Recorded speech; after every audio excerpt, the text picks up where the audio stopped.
On Estuary News today, Solar Gate is lowered into position in Hull's Queen's Gardens and helping to integrate dementia patients into the community in Cottingham.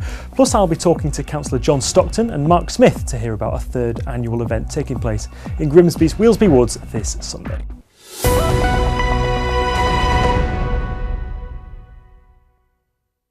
Hello, good afternoon. Welcome to Tuesday's programme with me, Dan Kemp. Hull's new £310,000 sculpture is now in place in Queen's Gardens. Solar Gate was lifted into position early this morning. Hull City Council says it'll take a team of experts a number of weeks to fully install, but it's already visible to the public. The design has been described as looking like a granny's vase by some, and it was originally intended for the nearby Beverley Gate site.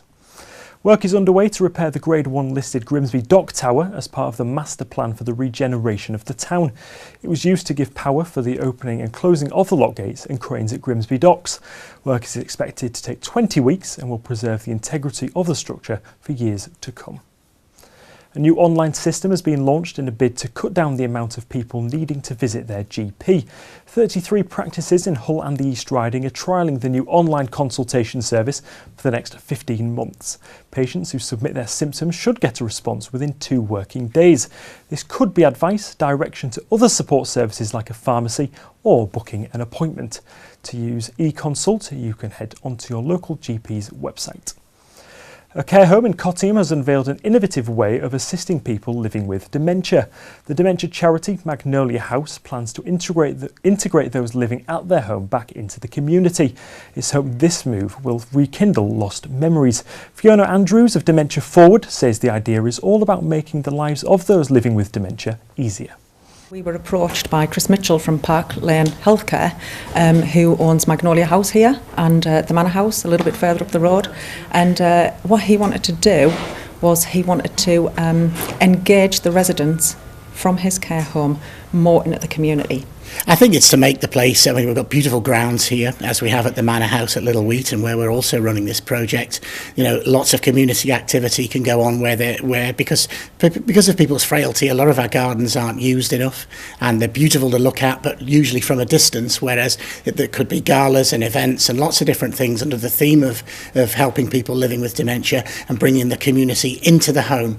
And when people then start to be around people that are living with dementia, you've got you break down stigmas. So to come into a care home and have dementia is probably the worst that people can sort of think about when they're coming into old age. It doesn't have to be like that.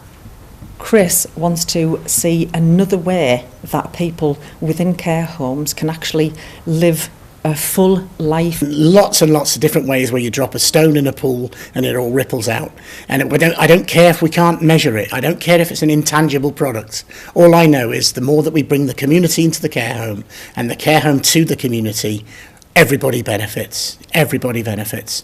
The residents, the relatives, the staff, ourselves. It makes us feel good. You know, life's got to be fun. And I can't think of a better way for our folks who live here with us. Hull School of and Design is hosting a new exhibition all about expressing yourself. This is a Freedom of Expression Centre by Bob and Roberta Smith. It's part of the larger Look Up project, a series of exhibitions across Hull that will take the art to the public. Jackie Goodman, manager of the school, says the exhibition centres on the importance of art. Well, as you know, it's part of the Look Up programme of 2017, and Bob and Roberta Smith, the artist, is very well known for his campaigning activities, particularly for art education.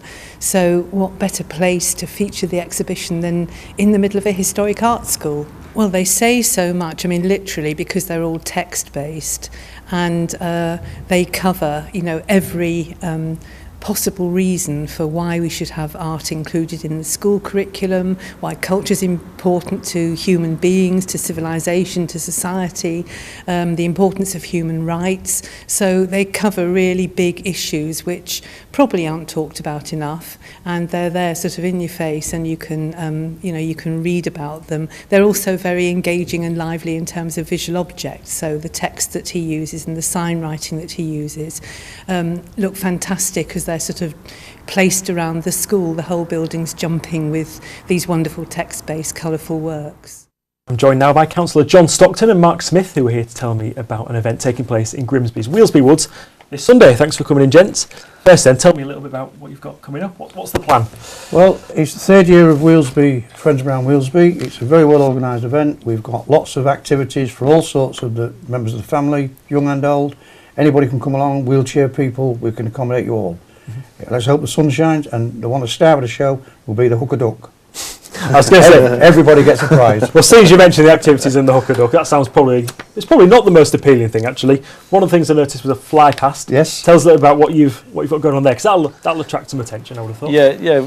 Obviously, because of the links with the Second World War, with the Polish war camps, etc., in the woods, it's got a little bit of a 1940s type war theme to it this year, and basically there'll be a fly past around about 1:15, depending on the weather. There'll be Dakota and Spitfire coming across, and that will be like the highlight of the show. And we'll have a commentary from some RAF veterans at the same time. So it'd be good, interesting aircraft. Must be quite a coup to have these aeroplanes on display as well. Yes, it is. It's been very well organised by Stella, who's organised the event, and she's done an exceptional job. She's put a lot of time in, and we do appreciate what she's done, and we're going to support her in every way possible to make sure this is a fun day for everybody. The profits all go to Air Ambulance, so it's going to a worthy cause, and it's credit due to everybody who takes part in it. Okay, it's the third year you've been running, isn't it? Third year we've been running. Last year was the first time we really raised any substantial amounts of money, and we bought a defibrillator which is actually mounted on the wall at the cafe in Weelsby Woods. We've had full support from the cafe for the events, and this year we're actually raising money for the air ambulance. And last year we raised around about 2,800. We're hoping to raise quite a substantial amount more this year, and all the proceeds will go to the air ambulance. Okay, what do you hope people take away from the event then? So obviously must boost the sense of community spirit. Yeah, community spirit is one of the biggest things. I've been involved with it for 3 years now. This is my third year, and it's always been well taken up. Last year I think we had around about 5,000 visitors throughout the day, which is a real good turnout. Good number, yeah. Yeah. Considering there was a number of other events around the area, ours was the number one basically, yeah. Okay, so it was good. Let's get some of the important details in then, John. When and where? How can people get involved? Well, if they want to get involved at the moment, they can contact Stella or they can contact me as a councillor, and whatever plans is made for next year, we can give them the advice. The show will start at 12 o'clock on Sunday. Weelsby Woods, yeah. In Weelsby Woods, we're there till 5. There is an overflow car park, which is on Ladysmith Road. So the car parking is there, and the stewards will send them in the right direction. And hopefully we're going to have a fine sunny day and a good day. Let's hope the weather stays nice. Thank you very much both for coming in. Thank you very much. Thank you. Now here's Jack with all the latest sport.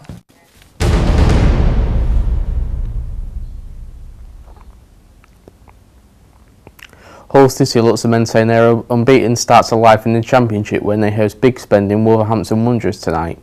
Leonid Slutsky is expected to go with the same side that beat Burton 4-1 on Saturday. Hat-trick hero Abel Hernandez is expected to lead the line once again.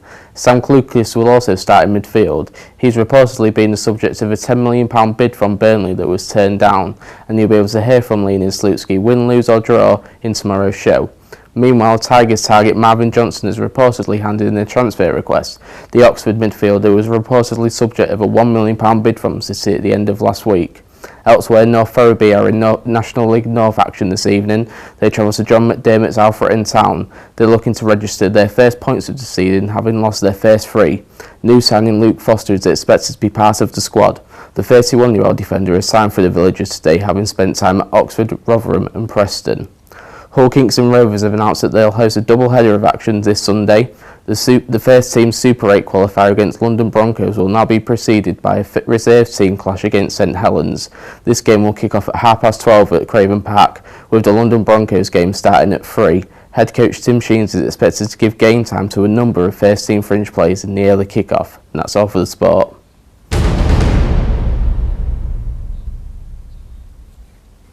Thanks very much, Jack. As always, if story you think we should be covering, please get in touch in the usual ways. We look forward to hearing from you with any interesting stories you may have. On tomorrow's programme, I'll be talking to Ben McCarthy and Tyler Reeve, who are doing a lifestyle project to raise awareness of organ donation. And if you're watching us live, coming up next on Estuary, more from the Edinburgh Festival. Until tomorrow, from all of us on the team, good afternoon.